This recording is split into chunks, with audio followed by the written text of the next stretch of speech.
करने के लिए मौजूद हैं तौसीफ अहमद साहब। Thank you so much Tauseef साहब। पहले तो ये बताइएगा ये क्या हुआ कल, और मतलब हमारी बॉलिंग पूरी तरीके से नाकाम हो गई, 2 विकेटों के नुकसान पे 10 ओवर्स पहले बना लिया साउथ अफ्रीका ने।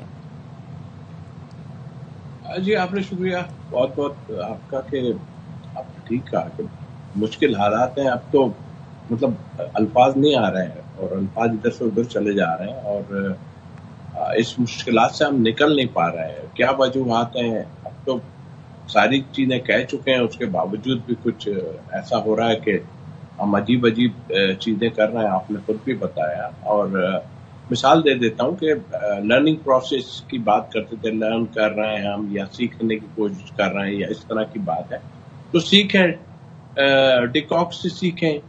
वो अंडर 19 से चले थे, उसके बाद उन्होंने साउथ अफ्रीका की बागडोर संभाली थी, उसके बाद वो बाहर हो गए। 22 मेरा ख्याल 22 सेंचुरियां और 20-25-50 थे उनके, और उसके बाद उन्होंने परफॉर्मेंस नहीं की। वो वापस आए, उनको यहाँ भेजा गया और उन्होंने कल एक बेहतरीन इनिंग खेल के अपनी टीम को, जिसे हम कहते हैं फिनिश करके दिया। हम फिनिश का लफ्ज कहते हैं, हम लोग फिनिश करने वाले हमारे पास नहीं है, गेम को खत्म करने वाले नहीं है। तो ये मुश्किलात तो हमें, पिछला मैच भी आप बच गए एक्चुअल, अगर आप देखें, आप किसी पे भी कुछ करना चाहें तो पिछला मैच भी आप बच गए क्योंकि उन्होंने रन दी 260 किए, जबकि पिच ही 300 समथिंग की पिच थी।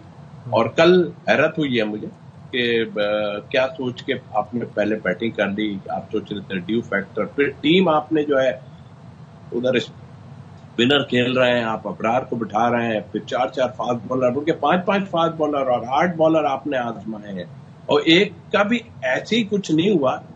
कैच छूटे 1-2-3 होते हैं, कैच छूटते हैं, बट लग नहीं रहा था कि आप इस मैच को इस तरह जो है कर, और कुछ मुझे भी लोग हमें नजर आ रहे हैं। मुझे लग रहा है कि टेस्ट क्रिकेट और 50 की क्रिकेट से ये इतने कुछ बदायर नहीं है। मुझे स्ट्रेटेजी बताएं, कभी आप 7-8 बॉलर्स के साथ जाते हैं, कभी आप 7 बैटर्स के साथ जाते हैं, तो कोई बैलेंस तो हो टीम में। हर मैच में स्ट्रेटेजी चेंज हो रही है, पिच तो वही है, ग्राउंड तो वही है।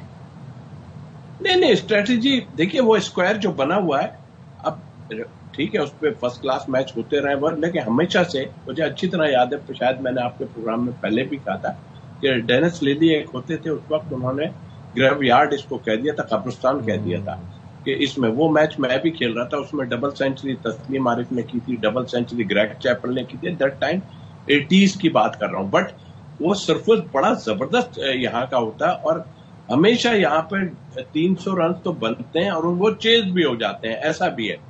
लेकिन स्ट्रेटेजी का जहां तक ताल्लुक है, ये उनसे पूछे ना, बाहर से बुला के बिठा दिए उन्होंने, और वो क्या स्ट्रेटेजी बनाना चाह रहे हैं। स्पिनर हमारे पास फिर कम पड़ गए, आपने अबरार को बिठा दिया, ठीक है उनको मार पड़ी थी, लेकिन उन्होंने 3 विकेट लेके आपको मैच में तो वापस लाए थे।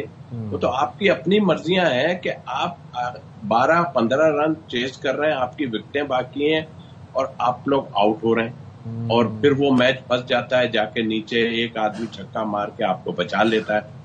तो उनसे पूछे ना, कोई आन के जवाब दे तो वो, कोई सिलेक्टर जवाब भाई एक और चीज भी थोड़ी रोशनी डाल दें, ये डॉट बॉल्स का क्या इलाज है, इसको कैसे क्योर क्या है इसका, हमें जरा इस मर्ज की ना इलाज बता दें।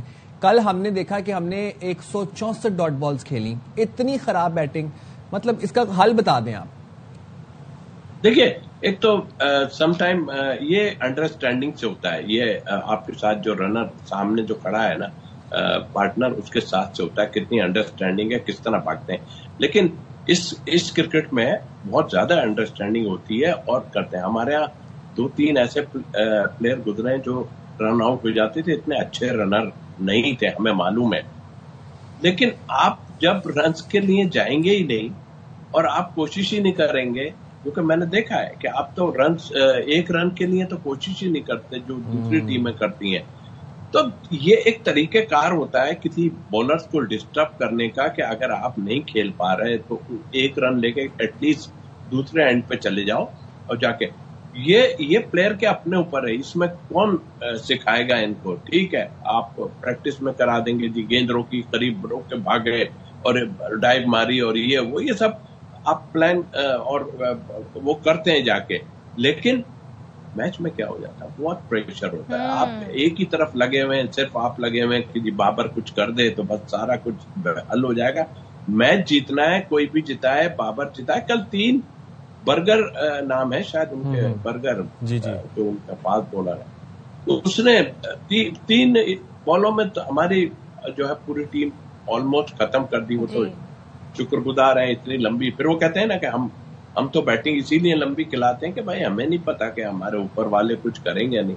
भाई जान छोड़ दें, दूसरों को खिला दें। 2-3 प्लेयर हमारे बाकी रह गए, फैसल अकरम को आप खिला दें स्पिनर में, और मैं तो कह रहा हूँ रिजवान आप भी बैठ जाएं और हसीबुल्लाह को भी चांस दे दें भाई, क्योंकि ऐसे कुछ नहीं होगा। आप जीत जाएं, हो सकता है परसों आप जीत जाएं, कर लेंगे, लेकिन आपकी कंसिस्टेंसी आपके पास नहीं है। ये टीम डिस्टर्ब है और अभी तक डिस्टर्ब है। कौन सी तैयारी है? मुझे तैयारी कोई ऐसा नजर नहीं आ रही। ठीक है, आप कह रहे हैं कि जी कोई तैयारी इनकी नजर नहीं आ रही, जो हमें दोनों मैच में भी नजर आया। अब देखते हैं क्या होता है। Thank you so much Tauseef Ahmed साहब हमारे साथ थे। और आप देखें, अब जीत जो होती है ना, उसमें नजर आना चाहिए कि जी अच्छी परफॉर्मेंस से ये जीत मिली है। जो लास्ट मैच हमने जीता, अब अगर फर्ज करें हम तीसरा जीत जाते हैं और जिस तरीके से पहला जीता उस तरह जीता जाता है, लेकिन उस पर आप ये नहीं कह सकते कि जी ये इंडिविजुअल बड़ी अच्छी परफॉर्मेंस दे रहा है या ये टीम बड़ी अच्छी परफॉर्मेंस दे रही है। उस पर हम ये कह सकते हैं कि दुआओं से और किसी मौजे से जीत